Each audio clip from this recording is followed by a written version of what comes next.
जय श्री कृष्णा। राधे राधे। आइए सुनते हैं याज्ञवल्क्य जयंती पर ऋषि याज्ञवल्क्य की कहानी। ऋषि याज्ञवल्क्य कौन थे, जानिए उनके बारे में 7 खास बातें। राजा जनक के काल में ऋषि याज्ञवल्क्य नाम के एक महान ऋषि थे। आइए जानते हैं इन महान ऋषि के बारे में 7 रोचक बातें। कहते हैं कि याज्ञवल्क्य ऋषि ब्रह्मा के अवतार थे। ब्रह्मा ने यज्ञ में पत्नी सावित्री की जगह गायत्री को स्थान देने पर सावित्री ने क्रोधवश इन्हें श्राप दे दिया था, जिसके चलते वे कालांतर में याज्ञवल्क्य के रूप में चारण ऋषि के यहाँ उत्पन्न हुए। श्रीमद् भागवत पुराण के अनुसार ये देवरात के पुत्र थे। याज्ञवल्क्य वेदाचार्य महर्षि वैशंपायन के शिष्य थे। इसके अलावा उन्होंने प्रत्यक्ष रूप से सूर्यदेव से भी ज्ञान प्राप्त किया था। ऋषि याज्ञवल्क्य की 2 पत्नियां थीं, मैत्रेय और कात्यायनी। याज्ञवल्क्य जी को जब वैराग्य प्राप्त हुआ तो उन्होंने घर बार त्यागने की सोची। उन्होंने मैत्री से कहा कि मैं तुम्हारे और कात्यायनी के बीच घर का बंटवारा करना चाहता हूँ। मैत्री ने कहा कि बंटवारे का सामान लेकर मैं क्या करूँगी, यह सब तो नष्ट होने वाला है। तब याज्ञवल्क्य जी ने मैत्रेयी को ब्रह्म ज्ञान दिया और वह भी सन्यासी हो गए। जनक के काल में गर्ग वंश में वचक्नु नामक महर्षि की पुत्री वाचकन्वी गार्गी हुई, जिनका ऋषि याज्ञवल्क्य से जनक की सभा में ब्रह्म ज्ञान पर चर्चा हुई थी। दरअसल माना जाता है कि राजा जनक प्रतिवर्ष अपने यहाँ शास्त्रार्थ करवाते थे।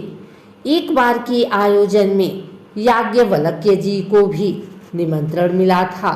जनक ने शास्त्रार्थ विजेता के लिए सोने की मुहरे जड़ित 1000 गायों का दान में देने की घोषणा कर रखी थी। उन्होंने कहा था कि शास्त्रार्थ के लिए जो भी पधारे हैं, उनमें से जो भी श्रेष्ठ ज्ञानी विजेता बनेगा, वह इन गायों को ले जा सकता है। ऐसी स्थिति में ऋषि याज्ञवल्क्य ने अति आत्मविश्वास से भरकर अपने शिष्यों से कहा, हे शिष्यों, इन गायों को हमारे आश्रम की ओर हाँक ले चलो। इतना सुनते ही सब ऋषि याज्ञवल्क्य से शास्त्रार्थ करने लगे। याज्ञवल्क्य ने सबके प्रश्नों का यथाविधि उत्तर दिया। उस सभा में ब्रह्मवादिनी गार्गी भी बुलाई गई थी। सबके पश्चात याज्ञवल्क्य जी से शास्त्रार्थ करने वे उठी। दोनों के बीच जो शास्त्रार्थ हुआ, गार्गी ने याज्ञवल्क्य जी से कई प्रश्न किए। बृहदारण्यक उपनिषद में दोनों के बीच हुए संवाद पर आधारित है। याज्ञवल्क्य जी ने राजा जनक के प्रश्नों का भी समाधान किया था। उपनिषद के रचना काल के आधार पर याज्ञवल्क्य का समय लगभग 1200 ईस्वी पूर्व नियुक्त किया गया है, जो कि सही नहीं है, क्योंकि वे तो राजा जनक के काल में हुए थे। राजा जनक लगभग 7000 ईसा पूर्व हुए थे। याज्ञवल्क्य जी का दर्शन आत्मा का दर्शन माना जाता है। वे एक श्रेष्ठ दार्शनिक थे। याज्ञवल्क्य नाम से एक स्मृति ग्रंथ भी है। कुछ वर्षों के बाद याज्ञवल्क्य पुनः जनक के दरबार में गए। उस समय भी राजा और ऋषि के बीच प्रश्नोत्तर के रूप में दार्शनिक चर्चा होती रही। जनक, वह कौन सा प्रकाश है जो दिन के समय हमें मार्गदर्शन देता है? याज्ञवल्क्य, सूर्य। जनक, सूर्यास्त के बाद वह कौन सा प्रकाश है जो हमारा मार्गदर्शन करता है? याज्ञवल्क्य बोले, चंद्रमा। जनक, फिर किए प्रश्न और सूर्य और चंद्रमा की अनुपस्थिति में याज्ञवल्क्य बोले, अग्नि। जनक पूछे, वह कौन सा प्रकाश है जो सूर्य, चंद्रमा और अग्नि की अनुपस्थिति में हमारा मार्गदर्शन करता है? याज्ञवल्क्य का जवाब था, वचन। जनक, वह कौन सा प्रकाश है जो इन सभी प्रकाशकों की अनुपस्थिति में चमकता है? याज्ञवल्क्य का जवाब था, आत्म ज्योतिष, आत्मा की रोशनी। जनक, आत्मन कौन है? याज्ञवल्क्य, पुरुष जो हृदय में प्राण, जीवन और ज्योति प्रकाश में ज्ञान के मिलन से बनता है। आत्मा बुद्धि की सहायता से कार्य करने में प्रवृत्त होती है। अंत में यह शरीर, इंद्रियों और मन से परे हो जाता है और मोक्ष प्राप्त करता है। चेतना की अवस्था में आत्मा की गतिविधियां हमारे सामने प्रकट हो जाती है। नींद में शरीर की सुरक्षा के लिए प्राण को तैनात करने के बाद आत्मा शरीर के बाहर ही रहती है। इंद्रियां निष्क्रिय हो जाती हैं, इसलिए हमें कभी भी सोते हुए व्यक्ति को नहीं जगाना चाहिए। जब आत्मा शरीर में रहती है और इंद्रियां सक्रिय रहती हैं, तो वह सबसे अधिक सतर्क अवस्था में होती है। इस प्रकार आत्मा जागृत, स्वप्न और सुषुप्ति अवस्था से ऊपर है।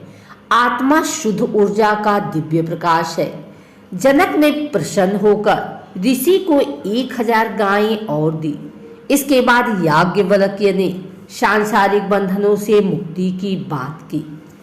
याज्ञवल्क्य, इन तीनों अवस्थाओं से आत्मा का कोई संबंध नहीं है। जिस प्रकार स्वप्न में किए गए कार्यों का आत्मा पर कोई प्रभाव नहीं पड़ता, उसी प्रकार जागृत अवस्था में किए गए कार्यों का भी उस पर कोई प्रभाव नहीं पड़ता। जिस प्रकार मछली नदी के एक किनारे से दूसरे किनारे तक और फिर वापस कूदती है, उसी प्रकार जीवन जागृत अवस्था से सुषुप्ति की ओर छलांग लगाता रहता है। और इसके विपरीत भी, जैसे पतंग उड़ती है, ऊपर जाती है और फिर अपने घोंसले में वापस आ जाती है, वैसे ही व्यक्ति जागृत अवस्था से नींद की ओर बढ़ता है और फिर वापस आ जाता है। गहरी नींद में वह भगवान में विलीन हो जाता है, लेकिन उसे यह पता नहीं होता, उस अवस्था में पिता या माता को यह ज्ञान नहीं होता कि वे पिता या माता हैं। उसके बाद याज्ञवल्क्य ने आत्मा की प्रकृति और जागृत और निद्रा अवस्था में इसके कार्य करने के विभिन्न पहलुओं के बारे में बताया। उन्होंने आगे कहा, जब तक काम है तब तक कर्म भी है। जीवन जन्म से मृत्यु और मृत्यु से जन्म की ओर बढ़ता रहता है। जब कोई व्यक्ति सभी इच्छाओं से ऊपर हो जाता है और पूर्णता प्राप्त कर लेता है, सर्वोच्च दिव्य ज्ञान, वह जन्म और मृत्यु से मुक्त हो जाता है और अमर हो जाता है। ज्ञान, दान और तप से हम आत्म शुद्ध हो जाते हैं और इस प्रकार सर्वोच्च दिव्य कृपा के पात्र बन जाते हैं। हमें कर्म की दुनिया से आत्मा की दुनिया में जाना है। जिसने ब्रह्म ज्ञान प्राप्त कर लिया है वह ब्राह्मण बन जाता है। याज्ञवल्क्य की इन प्रसिद्ध शिक्षाओं को सुनकर जनक उनके अस्थायी शिष्य बन गए।